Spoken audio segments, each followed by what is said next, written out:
Monsieur le Président, cher ami Jean-Pierre Rondeau, l'Assemblée Générale de la Compagnie des CGPI, ça a l'air de s'être bien passé, encore des scores staliniens pour le vote, on dit quoi? Pour le vote, c'est Bokassa ou je sais pas qui, c'est unanimité pour le rapport moral et pour les finances. Alors, quels étaient les enjeux de cette année? La réglementation, vous avez gagné beaucoup de batailles. Quels sont les nouveaux enjeux? Les nouveaux enjeux, c'est plus un discours un peu démoralisant, notamment les fintech, et puis un discours, et puis le fait que c'est vrai que au niveau, l'économie est très difficile. Et l'économie des cabinets, avec le fait que le support euro va devenir de moins en moins rentable, Donc, comment se reporter sur une clientèle qui est souvent quand même frileuse, et puis quelques questions qu'on peut se poser sur l'immobilier, et puis mes dadas, c'est les produits trop défiscalisants ou trop atypiques. On va y revenir. Allez, on commence par les fintech. Tiens, votre ami, président de la CNCGP, est parti en guerre. Il a déterré la hache de guerre. Est-ce que vous le suivez sur le sentier de la guerre?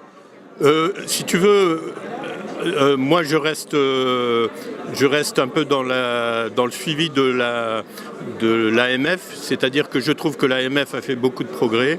L'AMF au départ d'ailleurs voulait nous donner une partie d'activité. Aujourd'hui, je pense qu'elle va faire son maximum pour réglementer quelque chose qui n'est pas facilement réglementable. Donc elle va faire son maximum. Donc je lui fais confiance et nous sommes là, effectivement, aussi bien la CNCGP que les autres associations et nous sommes là pour justement pousser à ce qu'il y ait des règles, des règles communes. Maintenant, après, j'ai pas d'inquiétude du tout sur la fintech. Je pense que le conseil va rester essentiel. Et je pense que tout ce qui est en train de se passer autour de nous avec les clôtures d'agences et tout ça fait que demain on va avoir de plus en plus de confrères qui vont nous rejoindre, enfin de nouveaux confrères.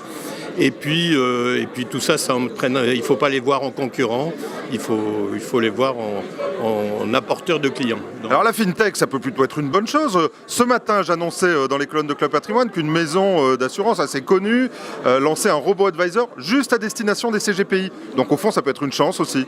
Non, pour moi c'est un bidon, mais tu sais que je parle un peu franchement. Moi, ce que je crois, c'est la fintech, ça va être un moyen pour nous de nous relier avec les clients, de parler avec nos clients, de plus quelquefois aller les rencontrer, mais de parler à travers l'Internet. C'est un moyen au niveau administratif de passer des ordres, de passer de tous les mouvements. Maintenant, le conseil, tu sais, je l'ai vécu quand j'étais directeur de l'immeuble central du Crédit du Nord, avec le Minitel. Je sais que ça paraît ringard de parler du Minitel, mais j'ai vu des clientes arriver avec leur grand-fils un peu dadé, des fois élèves de chez HEC ou autre, et qui m'annonçait que le fils allait gérer dorénavant 100 000 francs. Et puis on les a vus arriver en pleurant aux crises de 97 par exemple, en pleurant parce que le fils avait tout claqué. Des fois il avait même claqué le prêt étudiant qu'il avait fait pour faire de la bourse. Très bien, donc l'information oui, le conseil non, ça doit rester au CGP. Je suis très confiant sur notre métier et sur le conseil. Ils étaient comment vos adhérents là? Ils étaient en forme? Ils étaient heureux? Nos adhérents sont très en forme, ils ont le moral, ils ont toujours gardé le moral avec quelquefois des inquiétudes sur certains discours, mais ils ont un bon moral. Maintenant on subit comme les autres. On regarde, aujourd'hui on est une association qui progresse à la différence d'autres qui perdent depuis 2 ans des adhérents.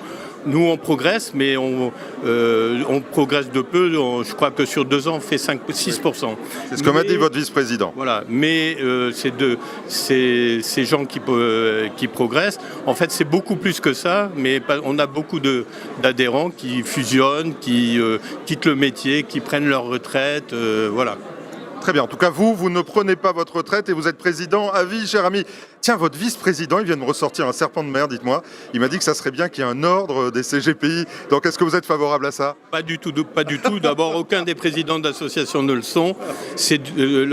L'Europe ne veut pas non plus d'ordre. Mon ami Souquet se trompe. Votre ami Souquet se trompe. Donc on va lui dire non, pas d'ordre des CGPI, on reste comme on est? Non, je pense qu'on est... D'abord, ça a été une chance et je suis très orgueilleux, mais pour la profession d'avoir la compagnie. ou de CIF CGPC sous son ancien nom. On a exprimé des choses que d'autres n'exprimaient pas, donc premier point, et c'est une chance d'avoir plusieurs avis. Et on est plus fort en allant devant les instances, en étant 5 associations ou 4 associations plutôt, qu'en étant une seule association. Psychologiquement, c'est plus fort. Donc pas de projet de rapprochement avec une autre association, c'est fini l'histoire. J'ai eu un peu l'ambition que le jour où je partirai, peut-être ça serait bien de se rapprocher avec ce qui était la CIP. Malheureusement, le président actuel a coupé les ponts, a tenté, même sans nous le dire, alors qu'on était en négociation sur d'autres choses, et notamment sur les formations, a coupé les ponts sans dire que, en allant tenter de s'associer avec une autre association. Donc voilà, on ne comprend pas d'ailleurs l'attitude de la CNCGP actuelle, ce battage froid. Aujourd'hui, on est presque plus proche avec la NACOFI, avec la CNCIF et avec la NCDGP, avec lesquels on a travaillé notamment sur le grave dossier Archéon. D'accord, donc on va regarder tout ça. Mais c'est bien, c'est vous qui allez qui allez recentrer tout le monde, donc c'est une bonne nouvelle, vous allez rapprocher tout le monde. Dites-moi, vous avez été très protecteur pour la profession, il faut vous le reconnaître, hein, notamment sur les produits atypiques, complexes, etc. On a vu que l'AMF se mettait, et les autorités, hein, le ministère des Finances, Bercy, se met sur notamment le Forex, c'est une bonne chose ça, mais il parle uniquement de pub online et électronique, ça veut dire qu'il y aura encore de la pub dans les journaux et tout, est-ce que voilà, c'est un peu compliqué? Je trouve que dans certains journaux, effectivement, il y a de mauvais conseils, et notamment sur certains produits dits atypiques. C'est malheureux, mais je pense qu'on a parlé de la FinTech, mais je pense qu'il faudra réglementer beaucoup plus largement tous les gens qui s'expriment dans les conseils aux particuliers. D'accord, c'est-à-dire que toute personne qui s'exprime dans un conseil devra avoir un statut forcément. Voilà, absolument, devrait avoir un statut qui fasse respecter le client. Et bon, moi, dans l'affaire, je la cite souvent, mais Aristophil, il y a au moins un journal qui m'est particulièrement ami, qui a poussé jusqu'au bout et qui aujourd'hui n'a pas fait de démenti sur les affaires Aristophil. Et je trouve que c'est dommage et moi, j'aurais sanctionné. C'est qui ce journal ami? Je dirais pas. Allez, est-ce que vous êtes un président heureux et à vie? Non, pas à vie. Bon, allez, je vous fais un scoop, mais qui n'en est pas un tout à fait. Mais j'ai l'intention de vendre mon cabinet, donc puisque j'aurai 70 ans l'année prochaine, et il faudra que je pense à moi au niveau patrimonial, assurance vie par exemple. Donc voilà, je resterai dans la profession avec un petit cabinet parce que j'ai beaucoup de clients spontanés, que je pourrais être un apporteur. Et puis vous me connaissez bien, je suis un peu un emmerdeur. Donc ça me permettra de parler sur un blog ou autre d'un métier en disant que je continue à le connaître. Eh bien, continuez à nous emmerder et continuez à parler, cher président. Merci beaucoup de votre invitation.